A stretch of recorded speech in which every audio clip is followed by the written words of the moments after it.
નમસ્કાર વિદ્યાર્થી મિત્રો, આજે 7મા ધોરણની અંદર આપણે 8મું દોહાષ્ટક એના જે કવિઓ છે कबीर, तुलसीदास और रहीम।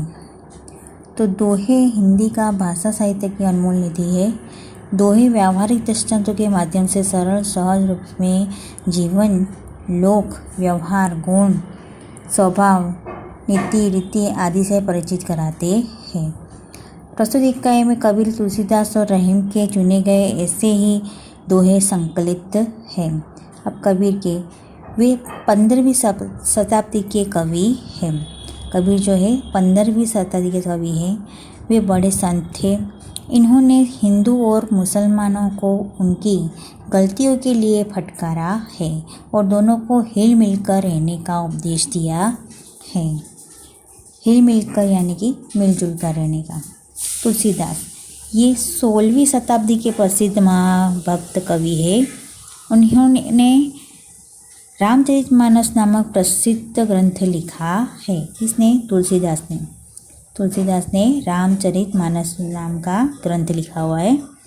रहीम, इनका पूरा नाम है अब्दुल रहीम खान। ये बड़े उदार और अनुभवी है।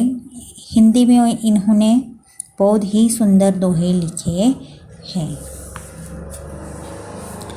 बड़ा हुआ तो क्या हुआ, जैसे पेड़ खजूर, पंथी को छाया नहीं, फल लागे अति दूर। साधु ऐसा चाहिए, जैसा सूप सुभाए, सार सार को गही रहे, थोथा देह उड़ाय। अब बड़ा हुआ तो क्या हुआ, तो बड़ा होने से ही किसी का महत्व नहीं बढ़ जाता। खजूर का पेड़ जो बहुत बड़ा है, पर उसके बड़े होने से क्या लाभ, उसके मुसाफिर को छाया नहीं मिलती और फल भी बहुत ऊंचाई पे लगते हैं, तो ये फल सरलता से प्राप्त नहीं होते। ठीक है। अब साधु सज्जन यानी कि पुरुष जो सूप जैसे यानी कि स्वभाव वाला होना चाहिए। सूप अच्छे अनाज की अपने अंदर रख लेता है और कचरे को बाहर फेंक देता है। उसी तरह साधु उस पुरुष को तत्व की बातें ग्रहण कर व्यर्थ की बातें छोड़ देनी चाहिए। ठीक है। अब माखी गुड़ में गड़ी रहे, पंख रयो लिपटाए, हाथ मले और सिर धुने, लालच बुरी बलाए। यहाँ पे कबीर के दोहे यहाँ पे खत्म होते हैं। तो मक्खी जो है गुड़ खाने के लिए गुड़ पर बैठती है और उसमें फंस जाती है।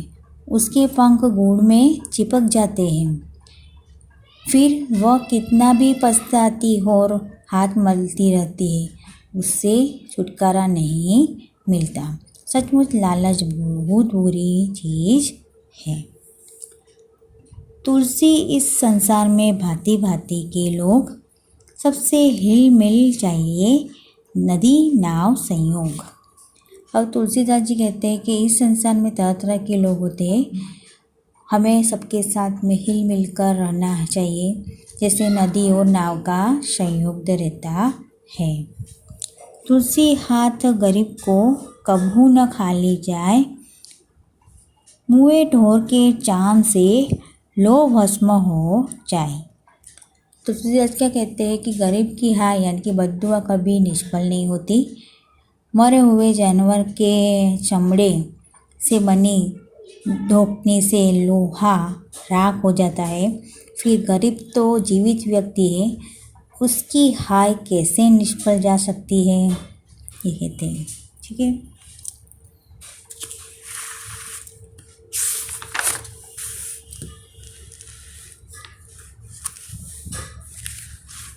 अब आगे है रहीमन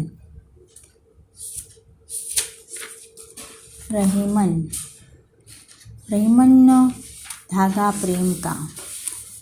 रहीमन धागा प्रेम का, मत तोड़ो चटकाए, टूटे से फिर ना जुड़े, जुड़े गांठ पड़ जाए। रहीम जी क्या कहते हैं कि प्रेम के धागे को खींचकर यानी कि झटके से मत तोड़ डालो। वह एक बार टूट जाने पर फिर जुड़ता नहीं, और जुड़ता भी है तो उसमें गांठ पड़ जाती है। तो प्रेम में पहले जैसी मिठास नहीं रहती। तरवर फल नहीं खात है, सरवर पियही न पानी। कही रहीम पर काज खेत, संपत्ति सजीव जाने। रहीम जी कहते हैं कि पेड़ अपने फल खुद नहीं खाते, सरोवर अपना पानी खुद नहीं पीती। इसी तरह सज्जन दूसरों का भला करने के लिए ही संपत्ति का संग्रह करते हैं। रीमन देखी बड़ेन को, लगुन दीजिए डारी। जहाँ काम आवे सुई, कहाँ करे तलवारी। रहीम जी कहते हैं कि बड़े लोगों को देखकर, बड़े लोगों से प्रभावित होकर छोटे लोगों की उपेक्षा मत करो। जहाँ सुई काम आती है वहाँ तलवार काम नहीं आती। ठीक है, समझ में आए। दोहे की समझौतियाँ हमने समझ लिए। अब आपको यहाँ पे शब्दार्थ और मुहावरे लिखने हैं,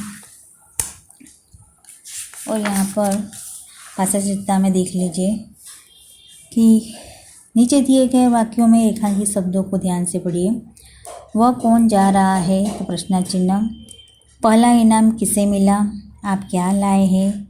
किसने कहा आज छुट्टी है, किसने कहा आज छुट्टी है।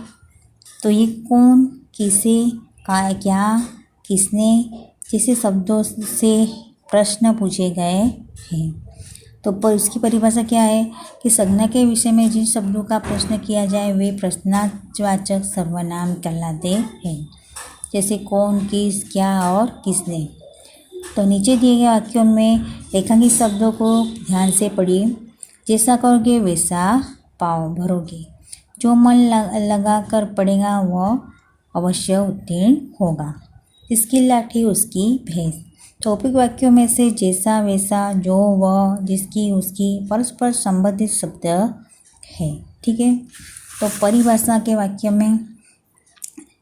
में संबंध बताने वाले शब्दों को संबंधवाचक सर्वनाम कहते हैं। जैसे जैसा, वैसा, जो, वह, जिसकी, उसकी। ठीक है, तो नीचे दिए गए वाक्यों में रेखांकित शब्दों को प्रश्नवाचक और संबंधवाचक सर्वनाम में वर्गीकृत कीजिए। तो वह कौन आ रहा है, तो कौन कहाँ है, तो ये प्रश्नवाचक सर्वनाम। जैसी करनी वैसी भरनी, तो जैसी वैसी, तो वो संबंधवाचक सर्वनाम है। जो चलता रहेगा वह मंजिल तक पहुँचेगा।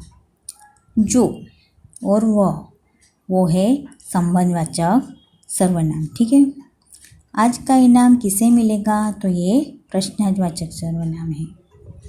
जिसकी मेहनत उसकी सफलता, तो ये संबंधवाचक सर्वनाम है।